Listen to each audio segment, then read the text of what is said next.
கிறிஸ்துவுக்குள் மிக அன்பானவர்களே, தினமொரு தூதன் மொழியாக உங்களை சந்திப்பதிலே பெருமகிழ்ச்சி அடைகிறேன். உங்கள் யாவரையும் ஆண்டவராகிய இயேசு கிறிஸ்துவின் நாமத்தினால் வாழ்த்துகிறேன். இந்த நாளிலே யோபுவினுடைய சரித்திர புஸ்தகம் 10வது அதிகாரம் 12வது வசனம். எனக்கு ஜீவனை தந்ததும் அல்லாமல் தயவையும் எனக்கு பாராட்டினீர், உம்முடைய பராமரிப்பு என் ஆவியை காப்பாற்றினது என்று யோபு சொல்லுகிறார். யோபுவை குறித்து நாம் பெரும்பாலும் அறிந்திருக்கிறோம்.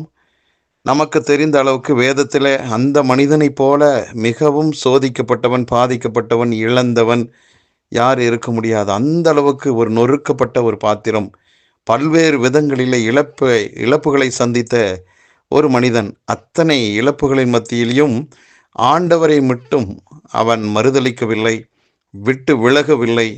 நன்றியற்ற ஒரு உணர்வோடு அவன் ஒரு நாளும் வாழவே இல்லை.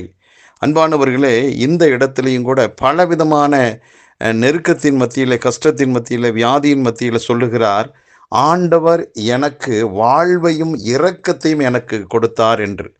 ஆகவே இத்தனை கஷ்டத்திலையும் நான் உயிரோடு இருக்கிறேன்னா அதுக்கு காரணம் என் ஆண்டவர் தான் எனக்கு வாழ்வை கொடுத்தார், அவர் என் மேலே இரக்கமாக இருந்தார் என்று தான் சொல்லுகிறார்.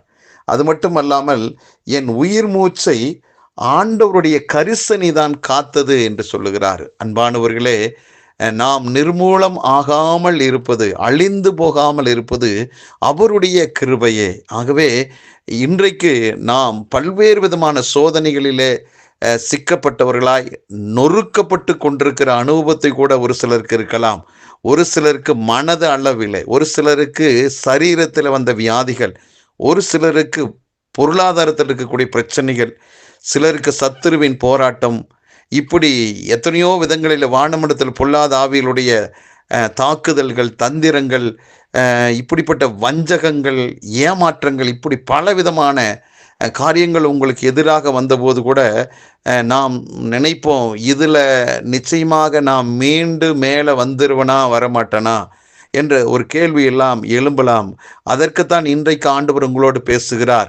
யோபு என்றதான் என்னுடைய மகனை நான் இவ்விதமாய் நான் காப்பாற்றினேன், அவனுக்கு ஒரு வாழ்வை கொடுத்தேன், வாழ்க்கையின் அர்த்தத்தை கொடுத்தேன், அவன் மேலே நான் இரக்கமாக இருந்தேன். அதே போலதான் உங்க மேலேயும் நான் இரக்கமா இருக்கிறேன், உன் மேல நான் இரக்கமா இருக்கிறேன் என்று ஆண்டவர் இந்த நாளிலே நம்மோடு பேசி கொண்டிருக்கிறார். அன்பானவர்களே, புதிய ஏற்பாட்டிலே ஆண்டவர் சொல்லுகிறார், திருடன் திருடவும் அழிக்கவும் கொல்லவும் தான் வர்றானா. ஆண்டவர் சொல்றாரு, நானும் அவைகளுக்கு ஜீவன் உண்டாகவும் அந்த ஜீவன் பரிபூரணப்படவுமே வந்தேன் என்று சொல்லுகிறார்.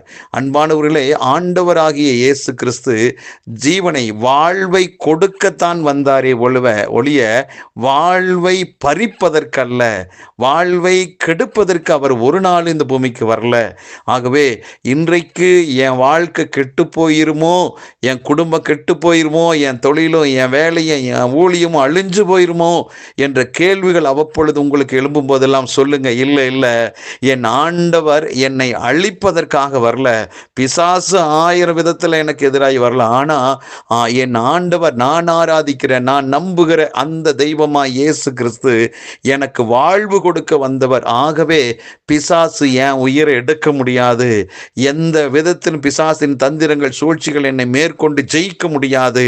ஆகவே இந்த சோதனையிலும், இந்த போராட்டத்திலும், இந்த வியாதியிலும் ஆண்டவர் என்னை வெற்றி சிறக்க பண்ணுவார் என்றதான விசுவாசத்தோடு இந்த நாளை நீங்கள் தொடங்குங்கள். நிஜமாகவே உங்களுக்கு முன் குறிக்கப்பட்ட அந்த உயர்வான வாழ்வு உங்களை தேடி வரும். நீங்கள் நிச்சயமாக அந்த குறிப்பிட்ட விஷயத்தில் விடுவிக்கப்படுவீர்கள். நீங்க தான் வெற்றியாளர். பிசாசு என்னைக்குமே உங்களுக்கு முன்பாக தோற்றுத்தான் போகணும். ஆகவே அந்த விசுவாசத்தோடு எழும்புங்கள், பிரகாசியுங்கள். கர்த்தருடைய நாம் உங்கள் வாழ்க்கையில் மகிமைப்படுவதாக. ஜெபிக்கலாம். நல்ல பிதாவே, இந்த நல்ல நாளுக்காக நன்றி. யோபுவின் வாழ்க்கையில மிகப்பெரிய ஒரு அற்புதத்தை நீர் செய்தீர். எத்தனையோ சோதனைகள் வந்தாலும் அவனை எழும்பி பிரகாசிக்க வைத்தீரப்பா. எங்களுக்கு முன் உதாரணமாய் காட்டினீர் ஆண்டவரே. அதே போல இதை கேட்டுக்கொண்டிருக்கிற யாவருடைய வாழ்விலும் ஏதாவது ஒரு இடத்துல சோதிக்கப்படுகிற சூழ்நிலை இருந்தால் அவர்களுக்கு இன்றைக்கு ஆறுதல் உண்டாகட்டும், அவங்களுக்கு இன்னைக்கு வெளிச்சம் கிடைக்கட்டும்.